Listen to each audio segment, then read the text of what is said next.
So I got a little bit jealous. So since my little brother got new speakers and everything, when I installed them on the car, I found out, hey, those speakers are a lot better than the ones that I have in my Accord. And to think, this is a premium sound system that I have inside the car that's equipped from Honda. Now, honestly, if you ask me, it's garbage. So today, I'm gonna be replacing it with the exact same speakers that I put in there, in here. Now, I thought about getting an amp and JL speakers just to match my subs, but for what it was worth, these 80 bucks for speakers and the brackets and everything, like one set of speakers that are from JL can't even compete with that price. So with that being said, these are going in there. So the speakers that I have on my shelf are coaxial speakers. They're not component. And the difference is the tweeter that I have up here is built into the speaker. So when I install these coaxials, I'll have a tweeter and a speaker down here built into one, along with this other tweeter, okay?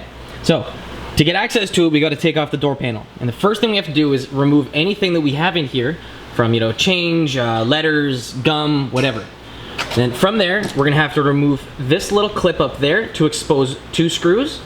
We're gonna have to do the same thing down here and there. And then, once we have that out, on the bottom side of the door, we should be able to just pull on it. And there's like a little hole somewhere where you stick your hand, right here. This little opening right here will allow us to pull on the door once you remove those screws. Oh, I lied, there's also one more. This has to come down, this little piece in here. I'll get a flathead screwdriver to take it all out, but you're gonna have to remove that clip, and there's gonna be another screw just like that. So just grab a flathead, stick it in the top, and that little thing should come out. Take it out and remove it, and you'll see that there's a screw there, and a screw there that needs to be removed. You can do the same thing down here. There's a little cover in here. You gotta pry it up, and it comes out. So you're gonna have 1, 2, 3, 4 screws holding it in. 1, 2,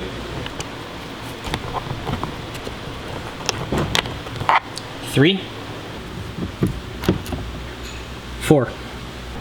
So once you have those out, you should just be able to grab onto the door from down here and pry on it, and the entire thing should come off. So see how it's out and you can swing it? So right now the only thing that's holding it in is the top part up here, and it's hanging on top of the door frame. So once you lift this up and pull it out, we should have a couple wires down here on the bottom and there that need to be removed for all of our power functions right here, like our windows, locks, and mirror. And then we've got this that needs to be removed. And just like that little clip that was up on top of there, there's gonna be 3 of them on the outside perimeter of this that are securing the door handle onto the door. Take that off and set the door panel aside. Now you may need to remove the tweeter before you can take off the door panel, and it's super easy. So you just get your hand, put it on the back side of the tweeter, and pull. There should be a couple clips holding it in, and then there's only one wire on the back side that connects the tweeter. So you just push that down, and the tweeter will come out. So see the little connector on the bottom? That hooks up to here. So we've got the mirror and the tweeter. And this wiring connects down here onto the bottom part in there, which is our main wiring harness for the door. So once you have all that out, you take the door, swing it out, lift up, and it'll come off of this part up here. Then on the back side, you're gonna have the connector for the wires, or the cables, should I say, that go to the door lock and for the door hinge mechanism. So the one that locks it and the other one that opens up the release, that is down here. So you just push down on the little tabs, and this will come out. All right, so here comes the fun part. So we have our OEM speaker right here, and it's only held in by one little Phillips screw / hex bit. And this needs to be removed so we can take off the speaker. So it's real easy. Grab a screwdriver, an impact driver, or whatever, and take this out. So once that's out, take that, set it aside, and then pull out, well, which way is it? Pull out on the bottom or the top? I think it's pull out on the top and then lift up. And then you'll have the wiring on the bottom for the speaker. Now all that that's doing right there, that's our connector for the speaker. So all that we're gonna be doing afterwards is disconnecting this, plugging our new speaker back in. But before we do that, we're gonna have to install our bracket. So the OEM speaker right here has the bracket essentially built in.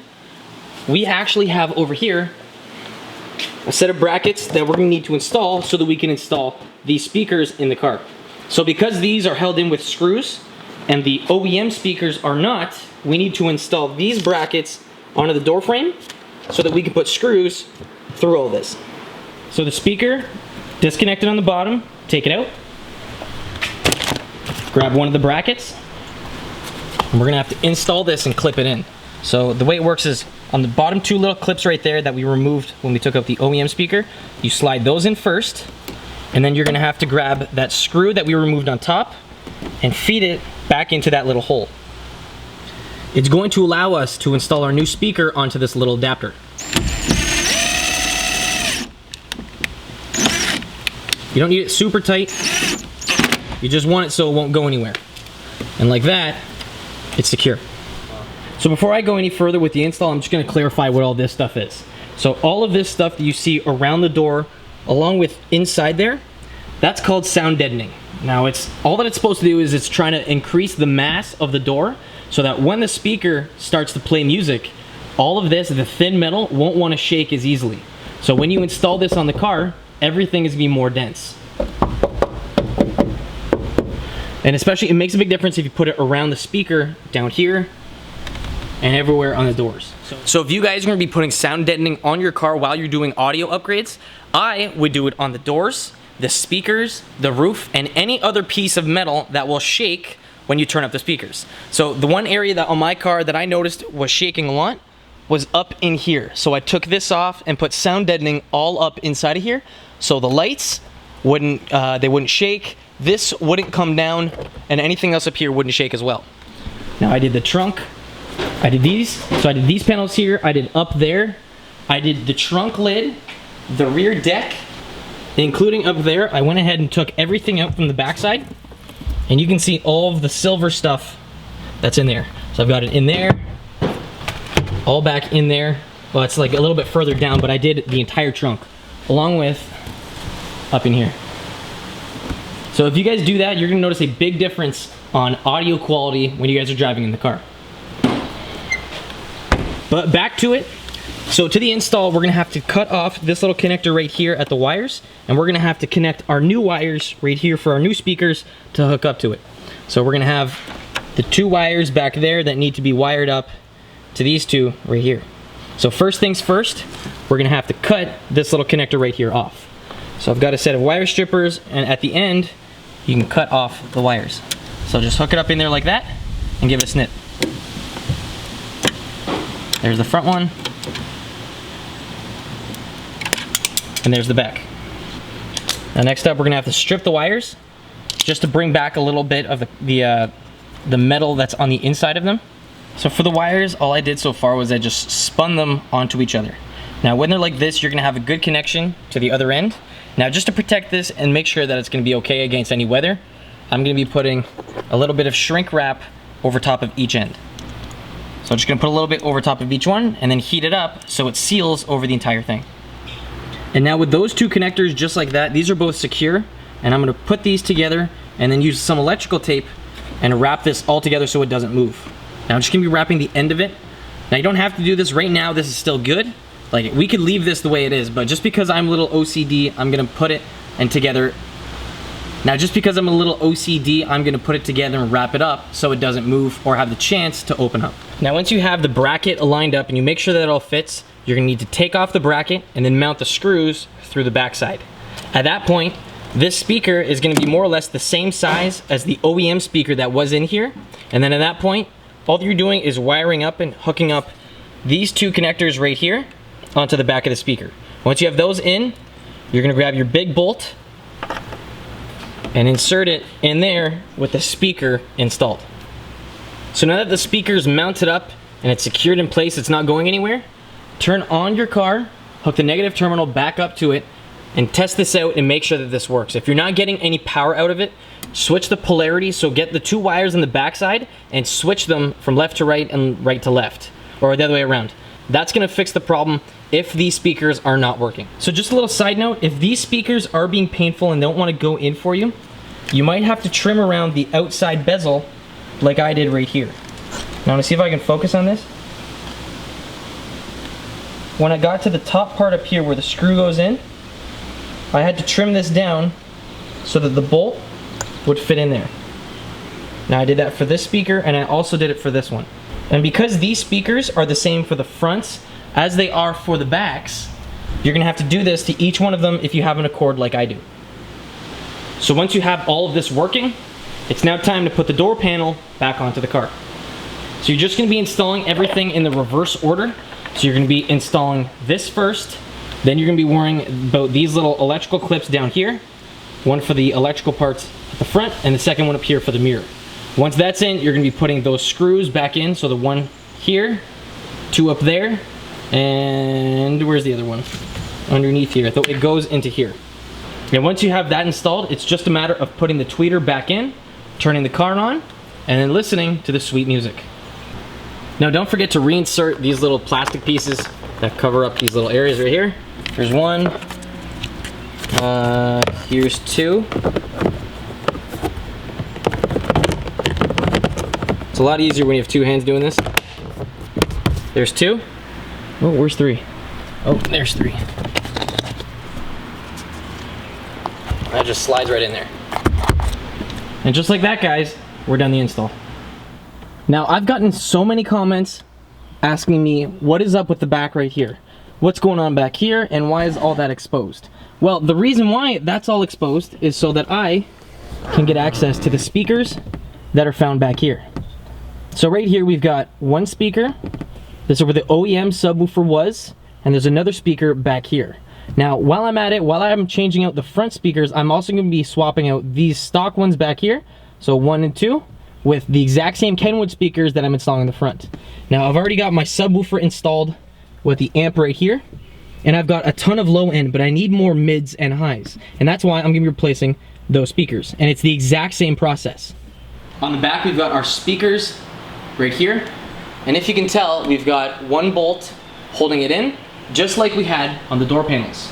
We've got the same thing for this side over here. We got one bolt, just like that door panel as well. Now the reason why this subwoofer is out is because I've got aftermarket subs inside the trunk. Now, no, not the bird poo, I'm talking inside there.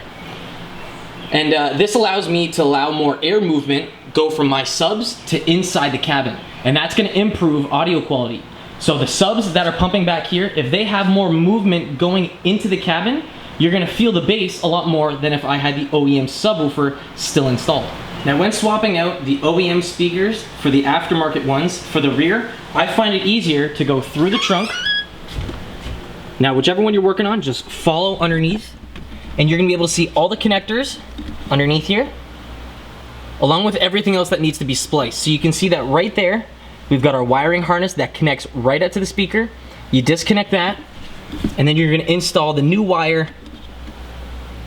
Where is it? Right there. This guy, you're gonna install this up to it. Now, if yours is dangling in the trunk, just like mine is, just make sure that you get some tape or whatever and tape it up so that anything inside the trunk isn't gonna be hitting it as soon as you start driving. So when you start driving, everything in here might move, so make sure that it's not interfering with anything. But the process for the back is the exact same thing as the front. So you're gonna remove the screw, lift the speaker up, disconnect the connector down there, add in your new little wire just like this, put the new speaker up inside of it, wire it back up, and make sure that everything works properly. Once that's done, you can put your rear deck back on here to cover all this up, and you're gonna be good to go. Now, I don't know about you guys, but I had a long day, and I'm enjoying the sound of my new speakers. If you guys have any questions regarding the video, throw them down in the comment section below, and I'd be happy to help. Again, guys, thanks for watching. I'll catch you in the next one. Peace.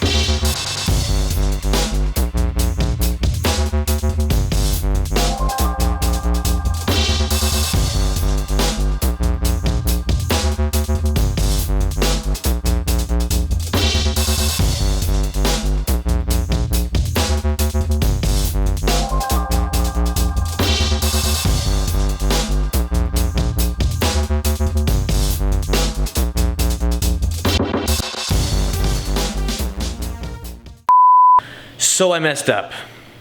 I didn't realize that I had adapters for the wiring harnesses, like for the OEM speakers, and I didn't use them during the video. So if you guys have some of these things, definitely use them. Let me show you what they are. So it's the little connector right here that you use to hook up the OEM wiring harness to your new speakers. Like, look at this. I could have just hooked both of these up and then clipped them into the speakers and I would have been done. But I guess I showed you guys the hard way and show you how to get by if you don't have these things. But I mean, I got this, both of these, the adapters and the speakers, all from crutchfield.com, and they have everything you need there, you know, for your car. So you find out whatever speaker you want, and then they're gonna give you all the included hardware for free.